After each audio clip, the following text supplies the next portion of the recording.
Welcome to Land of the Bible. I'm your host, David Sussman. This week, we're going to explore the path of the Patriarchs.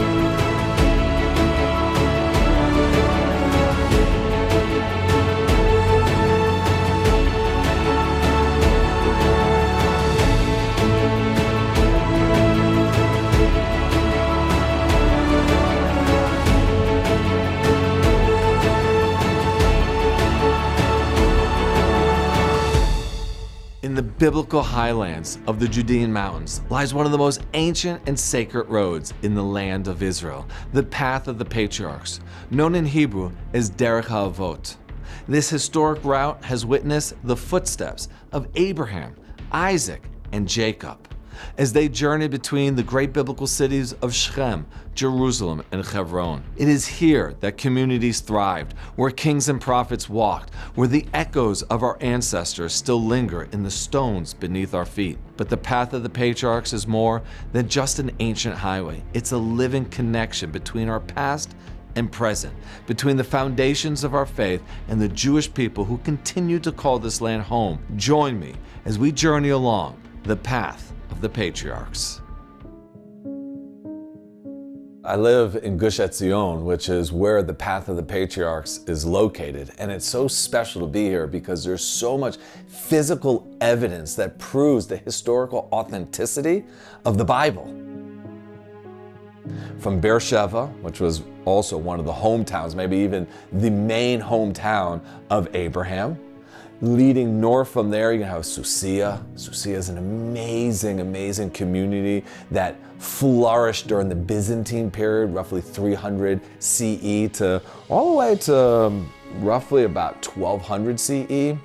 Just north of that, you have Hebron. How can one come to Israel and not visit Hebron? If you're on a spiritual trip to touch the roots and the core of our spiritual history, the essence of it, there's no better place to go to than Hebron. This is where the Patriarchs and the Matriarchs are buried. It is the original holy city. It was the original capital of Judea, of Israel. When David will become king, his palace is located in Hebron for the first 7.5 years before he moves to Jerusalem. I mean, Hebron, that is a place everyone should visit.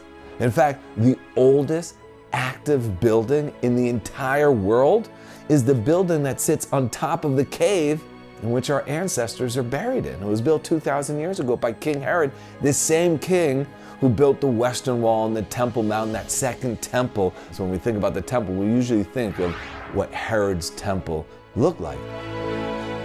Obviously, the Jews have been going there for millennia, 4,000 years.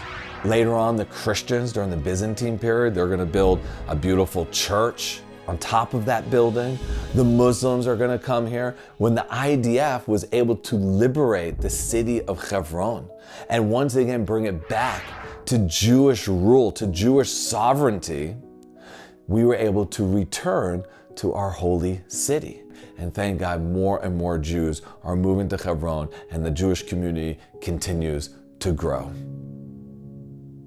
All through the generations, on the 3 pilgrimage festivals, people would travel this path on their way to Jerusalem. And those 3 primary pilgrimage festivals were Passover, Shavuot, and Sukkot. So these millions of Jews traversed this road that we're walking along right now in order to arrive to Jerusalem. They would need to know how far they are from Jerusalem, how much longer they need to walk. When the Romans conquered the land of Israel and took over, they didn't do anything new. They took what existed and made it, well, some people will say better, but definitely bigger. And the path of the Patriarchs is no different. They came here, they broadened the road, they even paved the road. In some sections you can see the original paving stones that the Romans left behind. But one of the things the Romans were excellent at doing was mapping out their empire, the roads, and the distances between the cities. And they would mark these distances with mile markers. Now, a Roman mile is almost exactly the same mile that people would use, say, in America. So this marker noted that we were 12 miles from the city of Jerusalem if we were heading from Hebron, which is just south of here. So just imagine pilgrims, people from various ethnicities walking along this path during Roman times, or maybe even with horse and carriage, would see this mile marker and know they had 12 miles to go until they arrived to the holy city of Jerusalem, which at that time, unfortunately, was ruled by the pagan Romans.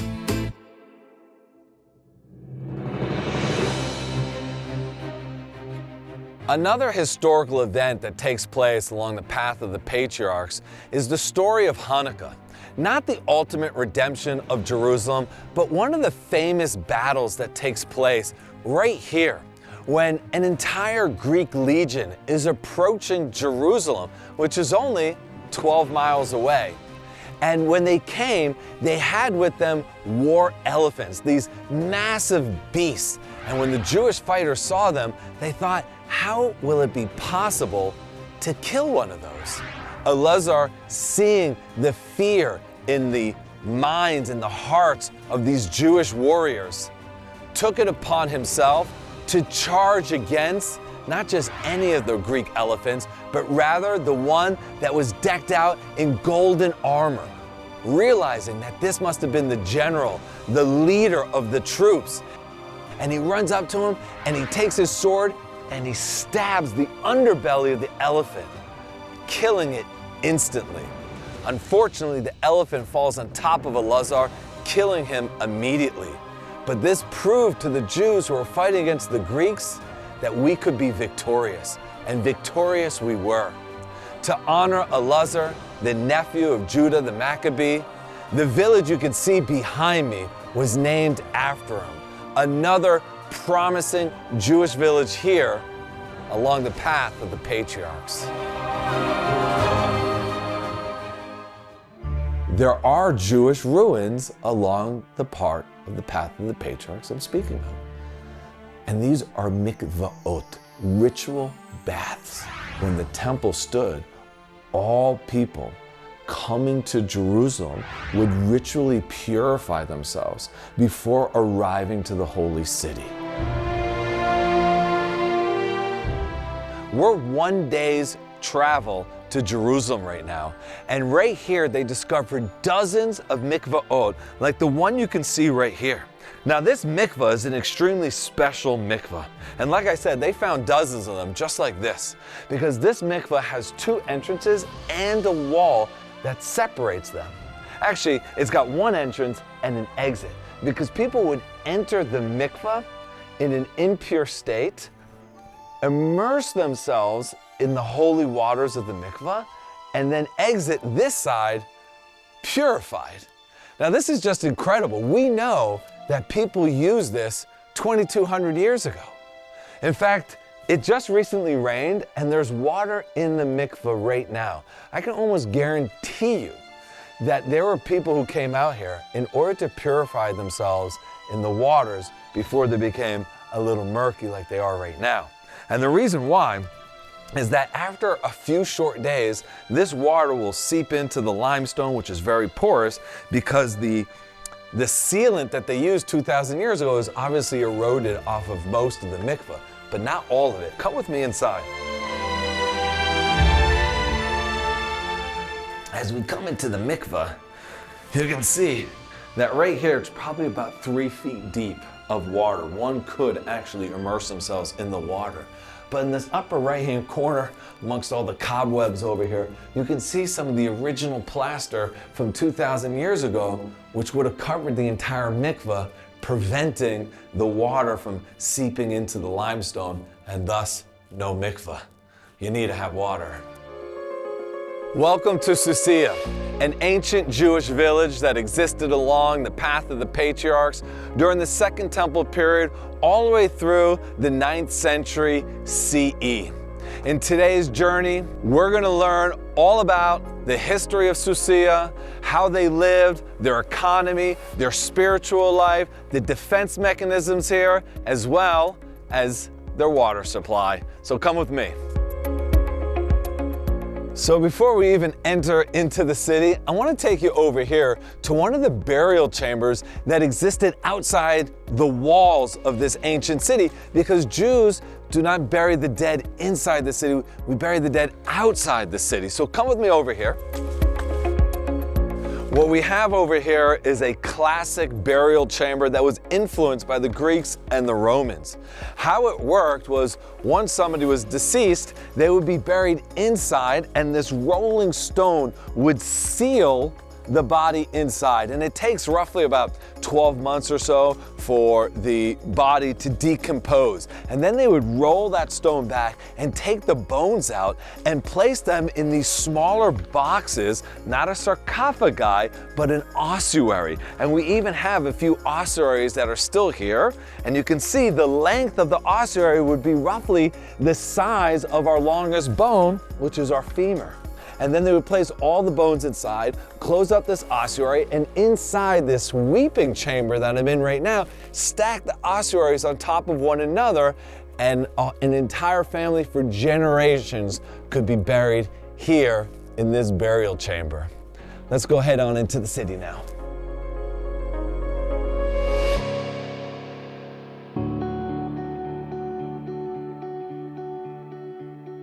What we have over here is the outside city walls, and on the other side you can see that the exterior wall of the city was also a wall in people's homes. So this is one of the dwellings over here, one of the houses that was abutted to the walls of the city.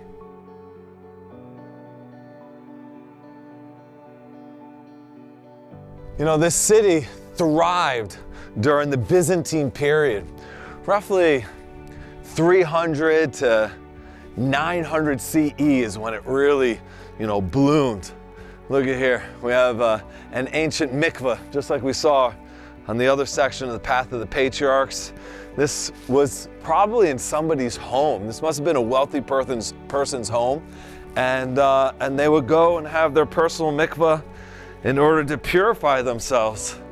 And there's still some water in there because it's rained recently.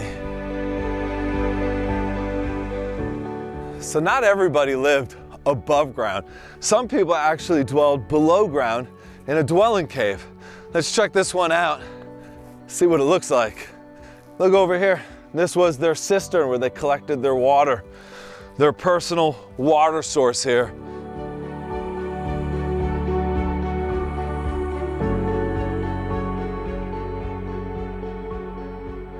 So you can see inside here, they had some walls that they partitioned some rooms here. Maybe this was used to store food or livestock. That could have been used for a number of different reasons. And maybe this actually was their home where they slept and cooked. You can actually see on the inside, it looks pretty blackened. So maybe there was a fire in here at some point. It's a mystery.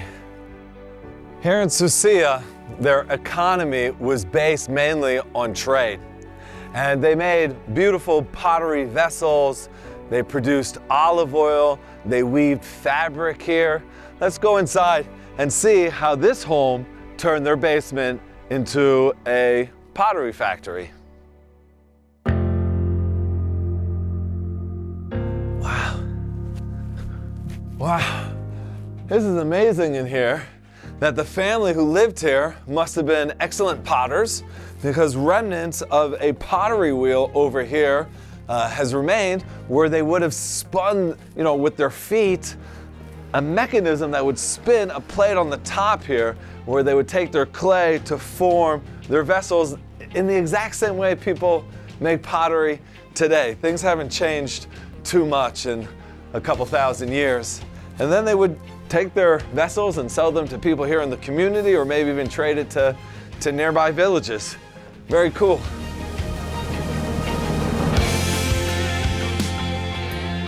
What we have over here is a well-preserved cistern, one that details how it functioned, because if you look over here by my feet, you can see that there is like a small gutter that would trap the rainwater that fell all around, not just where the cistern is, and it would channel that water into an opening, filling up the cistern down below.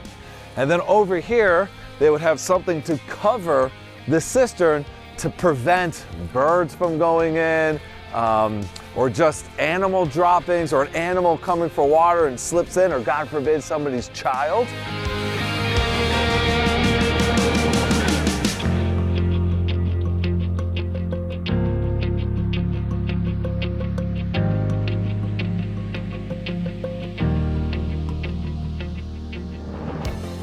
So cool walking through the ruins of these ancient homes here. It's just phenomenal how accessible everything is.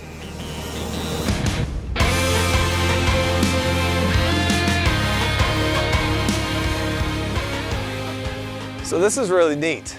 One of these ancient cisterns is filled with water, and they provided an opportunity for us to pull up water from this ancient cistern just like they would 2,000 years ago. They'd have some bucket just like this tied to a rope. Of course, they wouldn't have a plastic bucket back then, but probably pottery or maybe metal.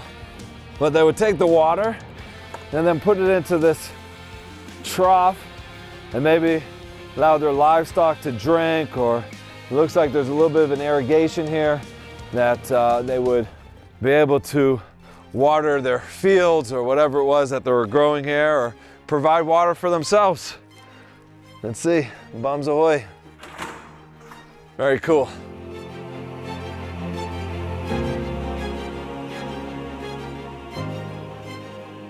Oh, wow, that is amazing. Look at this. These beautiful arches to the synagogue, to the Beit Knesset in Hebrew, the house of prayer for the community here in Susya. If it looks this good from the outside, I bet you it looks even better on the inside. Come with me. Look at this, we have a rolling stone here, but not for a burial cave. They wouldn't bury anybody in the synagogue. This must be for defense purposes. If they're under siege or under attack, one last form of defense is everybody could huddle in the synagogue and they could seal it off. Wow, look at these incredible pillars here with some beautiful capitals and a lintel. Oh my gosh, it gets better. Look at these mosaics over here. Wow, this is just incredible here. These must be the benches in which the congregants sat on. Take a look at the beautiful mosaic here. It is extremely ornate, beautiful, intricate. There's a depiction of the temple over there with the menorah. Looks like some type of animals over there to the side, maybe the korbanot, the sacrifices that they offered in the temple. This, of course, served the community after the temple was destroyed. So they would remember the services that were done in the temple through the depictions on the mosaic floor when they came here to pray. Just as I thought, we found a part of the mosaic with some beautiful Hebrew script, the same Hebrew letters that we read today in books, common books here in Israel. But these letters were placed here in this mosaic floor 1,500 years ago, and it is a dedication to the mosaic floor by a rabbi, a holy rabbi, a Kohen, a Jewish priest, a Kohen, by the name of Issi. And he dedicated this mosaic floor at the wedding of his son. Wow, that's incredible. And look here, at the very, very end, it says, Shalom al Yisrael. Peace be upon Israel. May peace be upon Israel now and forever. Amen. The path of the patriarchs isn't just about physical evidence connecting Jews to the land of Israel. It's also about the present and the future of Jews living in the land of Israel. All along the path, it's speckled with thriving, modern Jewish communities. One of those is the community we're in right now, the community of Efrat. Let's now go explore the streets and meet one of the residents of this community. I live in Efrat, which is the heartland of Judea. It's 20 minutes south of Jerusalem and 20 minutes north of Hebron. And these are two very holy cities. And we're right in the middle, right on the path of the Patriarchs. I love living in Efrat because it's such a tight-knit community of people who really care about one another. There are tons of parks, tons of nature, beautiful rolling hills. It's incredible that if I walk right outside my house, I'm literally standing on Jewish history from my forefathers, 2,000 years old. The archaeology here is unbelievable. There have been times that I've taken my family on hikes, and on the hikes, you could literally see the aqueduct. We would literally go inside the aqueduct. People have found archaeology from 2,000 years ago in these aqueducts as they're hiking. I've never found anything. I'd like to find something, but it's incredible that I can take my kids on these paths, on these hikes, knowing that our forefathers walked this land so long ago. It literally connects all of us to our biblical heritage. It's incredible, right? On the path of the Patriarchs.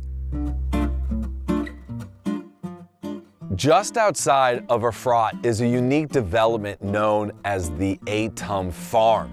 In fact, it's the frontier of modern Zionism here in Judea and Samaria, as a lot of the state-owned land has been encroached upon by illegal Arab development. Without people settling the land, the Arabs will consume it. So these young couples, families, roughly about a dozen of them, that have established themselves on this hilltop are really the future of the state of Israel, ensuring that this important land stays in Jewish hands. In fact, there's even archaeology here that dates back to the Second Temple period, to the Hashmoneans, aqueducts that brought water to Jerusalem, the same aqueduct system that Herod later on will enhance, bringing the waters to Solomon's pools and then onward to Jerusalem for the inhabitants as well, for the work that was being done in the temple. One of the ways that they protect the land is with sheep, shepherding sheep and goats, just like our ancestors did thousands of years ago. Just imagine, we're on the outskirts of Bethlehem, the place that David grew up in. These are the hilltops in which King David shepherded before becoming king of Israel. How important is it to come and to visit this area and to support these farms? As if we needed physical proof, but we have it anyways, of Jewish people living here on the land thousands of years ago. This is an aqueduct system, like many of the aqueducts we see here in Gush Etzion, that was built all the way back to the Hashmonean period, the story of Hanukkah, that was renovated and enhanced by King Herod, bringing water to Jerusalem. What's awesome about this part of the aqueduct is it actually cuts through the mountain. So they built a tunnel that goes through the mountain. It's just awesome to be able to walk through ancient history.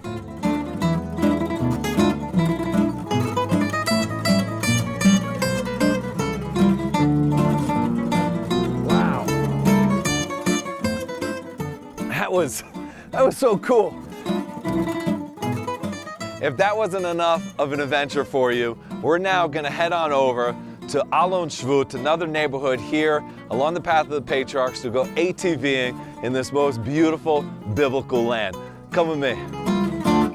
So here we are in one of the neighborhoods along the path of the Patriarchs called Alon Shvut with my friend Aryeh, one of the premier attractions here where you get to go on ATVs to hidden places that are inaccessible even with a regular car. So we're gonna jump in, we're gonna zoom around this amazing biblical landscape. Let's go. Here we go.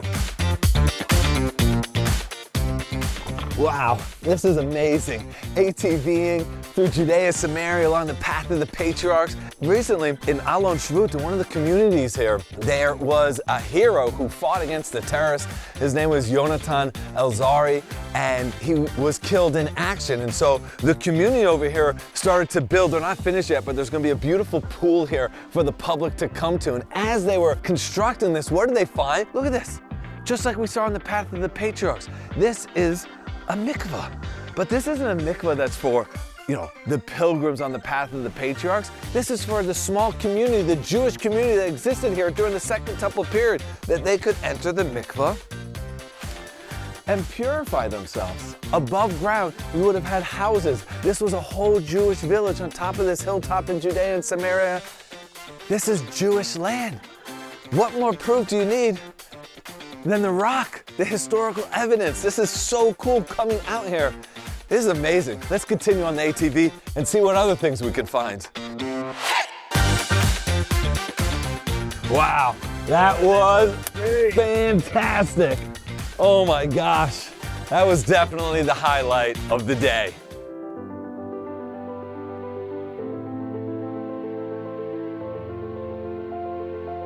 Today is guaranteed to be a fascinating day as we visit the old city of Jaffa and discover its hidden secrets, as well as visiting the modern city of Tel Aviv.